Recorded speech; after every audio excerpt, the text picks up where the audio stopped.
The Lord be with you. And with your spirit. A reading from the Holy Gospel according to Matthew. Glory to you, O Lord.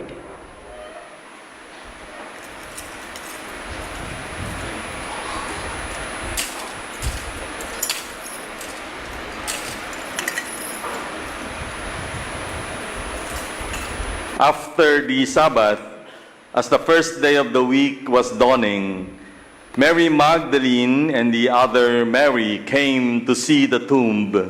And behold, there was a great earthquake, for an angel of the Lord descended from heaven, approached, rolled back the stone, and sat upon it.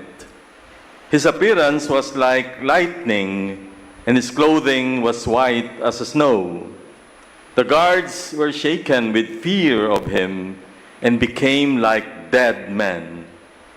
Then the angel said to the women in reply, "Do not be afraid. I know that you are seeking Jesus, the crucified. He is not here, for he has been raised just as he said. Come and see the place where he lay. Then go quickly and tell his disciples, he has been raised from the dead, and he is going before you to Galilee. There you will see him. Behold, I have told you." Then they went away quickly from the tomb, fearful yet overjoyed, and ran to announce this to his disciples. And behold, Jesus met them on their way and greeted them. They approached, embraced his feet, and did him homage. Then Jesus said to them, "Do not be afraid. Go tell my brothers to go to Galilee, and there they will see me." The Gospel of the Lord. Praise to you, Lord Jesus Christ.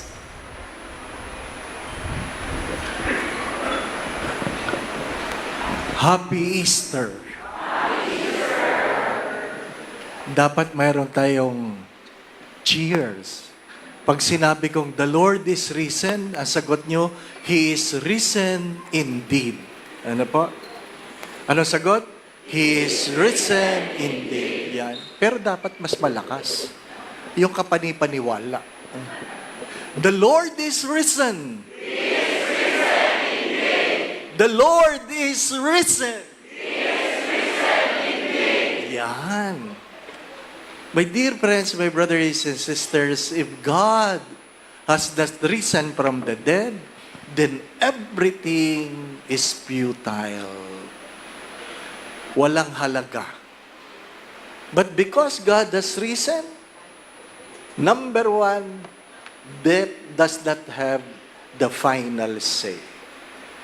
Death does not have the final say. Nagsimula tayo madilim. Iilaw din yan. Di ba, no? Sapagkat hindi ang kadiliman ang may final say. Mainit, patay ang electric fan. Tatakbo din yan. Hindi po ba, na? Hindi makita ng reader ang readings. Makikita rin yan. Huwag kayong mawawala ng pag-asa. Iyan ang mahalagang mensahe ng muling pagkabuhay. Huwag kang mawawala ng pag-asa. Kung may sakit ka, gagaling ka rin. Kung mahirap ka, yayamang ka rin. Di po ba, ano? Huwag niyong kakalimutan yan. Ang mensahe, ang Diyos ay muling nabuhay. Life doesn't end in death. Life simply changes from mortal to immortal. Take note of that. Because Christ has risen, life doesn't end in death. It simply changes from mortal to immortal. Kaya kahit ano ang kalungkutan, dahil pumanaw ang mahal mo sa buhay, magkikita-kita rin tayo. Di po ba, no? Dahil mamamatay ka rin. Di ba? Natural, di ba? Ano? At muli kang mabubuhay. Anong meron? Sa unang pagbasa, ang Diyos ang naghandog para sa lahat. Ang Diyos ang naghandog para sa lahat. Sa ikalawang pagbasa, hindi matatapos ang buhay sa pangpang kung hindi man nahahatiin ng Diyos ang dagat para makapaglakad ka ng tuyo, hahayaan kanyang lumakad sa ibabaw ng tubig. Kung ano man ang iyong problema, nasaksihan mo, nabalitaan mo, you have witnessed, you have learned that if God will not split the water to make you walk in a dry land, He will enable you to walk on the water. The third reading reminds us of what? That we have a holy God. We are gathered and we will be gathered before a holy God. That's why the fourth reading, ano sabi? Those who died with Christ will rise with Him. Those who died with Christ will rise with Him. That is our greatest hope. Sa kabilang buhay, wala ng blood control. Kaya wala ng corrupt. Diba, no? Maliwanag yun. Maiiwan lang sila dito. Hindi sila kasama. Diba? Ano man yung nangdadaya, nangungurakot, humihingi ng kotong, lahat may iwanan yun. At ano sabi ni Dante sa kanyang aklat, habang lumalala ang kasalanan, malalagay ka sa mas mainit na lugar sa impyerno. Ay, walang aircon doon. Ano po? Kahit nandoon ang maraming engineer, walang aircon. Ano po? Sabi nila, marami daw abogado doon, Father. Ay, hindi ko alam. Hindi pa ba? Pero kahit gaano karami, hindi niya kayang ipaglaban ang iyong pagkatao. My dear friends, my brothers and sisters, the celebration of today confront us on what we believe, what we hope for. Take note of that. What we believe, what we hope for. And we are confronted by a God who never lies. Isang Diyos na hindi nagsisinungaling. Hindi naman niya sinabing, I will be back. Di ba, ano? Parang Terminator, I will be back. Hindi sinabi. Ha? Hindi rin siya si MacArthur. Sabi lang niya, magkikita tayo. Di ba, no? Huwag kang mag-alala. Magkikita tayo. My dear friends, my brothers and sisters, sometimes life is difficult, but it is not impossible. I always believe in this. I have grown in this. That it is true that sometimes life is unfair, but God is always good. Sometimes life is unfair, but God is always good. Do not forget that. Minsan, makakalamang sila.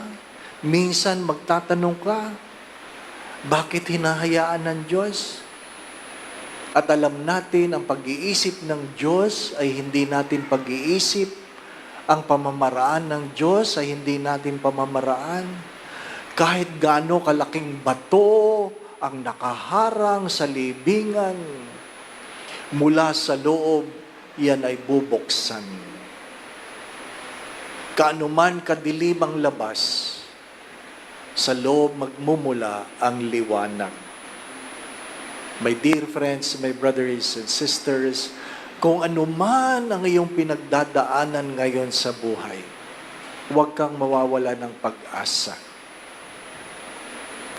Sabi ko nga, pag tinitingnan mo yung krus, hindi lang yan mukha ng pagdurusa, kundi mukha ng pag-asa. Kung meron kang problema, tingnan mo ang mukha ng pag-asa. Hindi nabayubay ang Diyos dahil siya ay natalo. Hinayaan niyang mabayubay ang sarili sa krus upang ikaw at ako ay mapagtagumpayan ang anumang kahinaan sa mundong ito. My word of encouragement is that be the face of hope. Be the voice of hope. Maging mukha ka ng pag-asa.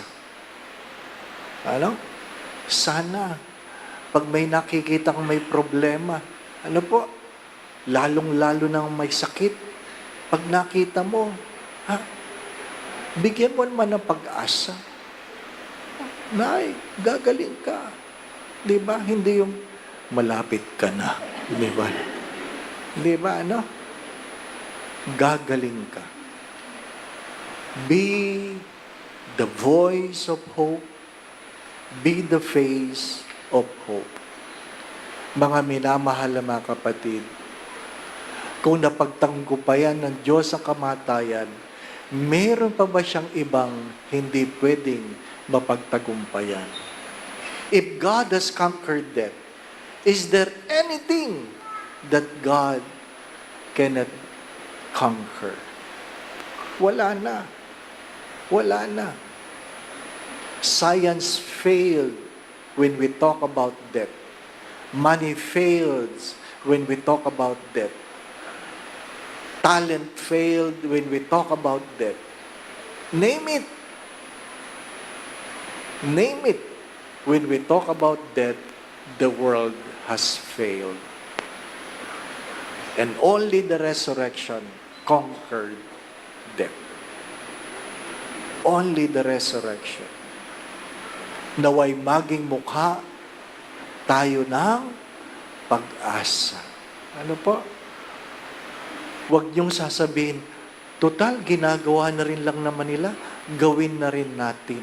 Ano pa? Father, yan na kasi ang kalakalan ngayon. Well, magsama kayo. Ano po? Magsama kayo. Ha? Huwag niyong tularan yung bata na pinapagalitan ng nanay. Anak, alam mo naman, ang hirap ng buhay ngayon. Bakit ka bagsak? Sabi ng bata, huwag ka na magalit, mama. Marami naman kami. Parang tatanungin ka, bakit ka na sa impyerno? Lord, huwag ka na magalit. Marami naman kami. Yun. Marami kami lay minister doon. May mga lektor, di ba? No? May pari pa nga eh. Di ba? No? Ay, mahirap yun. Na doon tayo nagsama-sama dahil nakalimutan natin na ang Diyos ay napagtagumpayan ang kamatayan. Hindi ako nagmamadali, ha? Hindi ako nagmamadali. Ano po? Mauna kayo. Ano po? Ladies first. But my dear friends, my brothers and sisters, regardless how long life is, no one is stayed forever.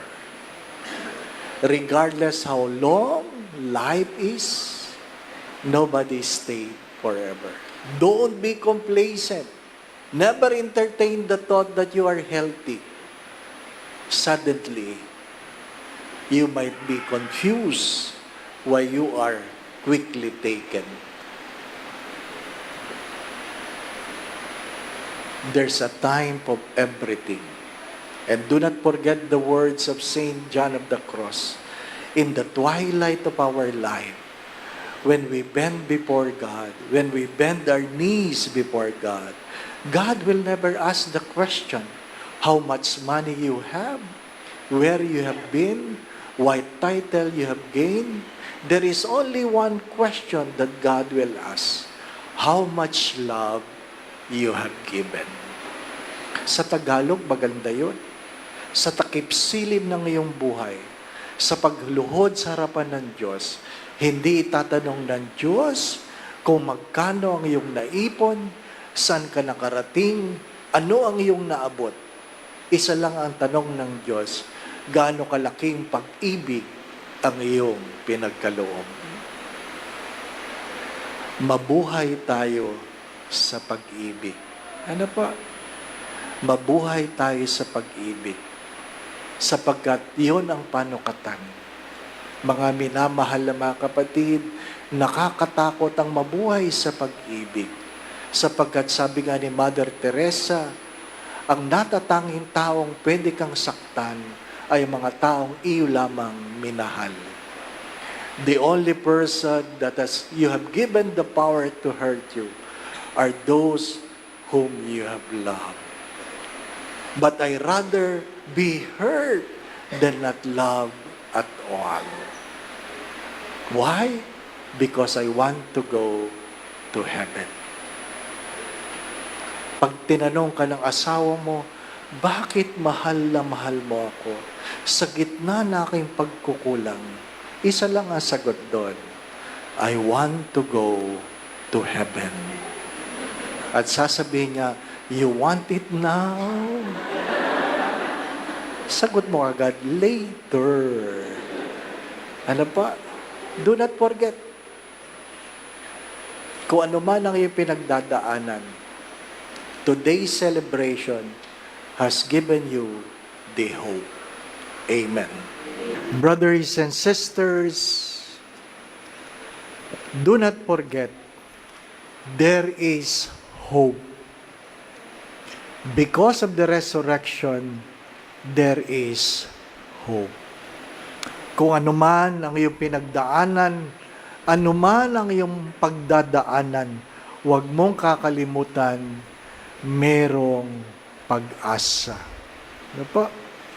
Kung ganuman kahirap yan, matatapos din yan. Ano po?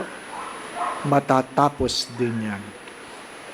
Ikalawa, mabuhay sa pag-ibig. Live in love. Live in love. Because at the end, everything will be measured in love.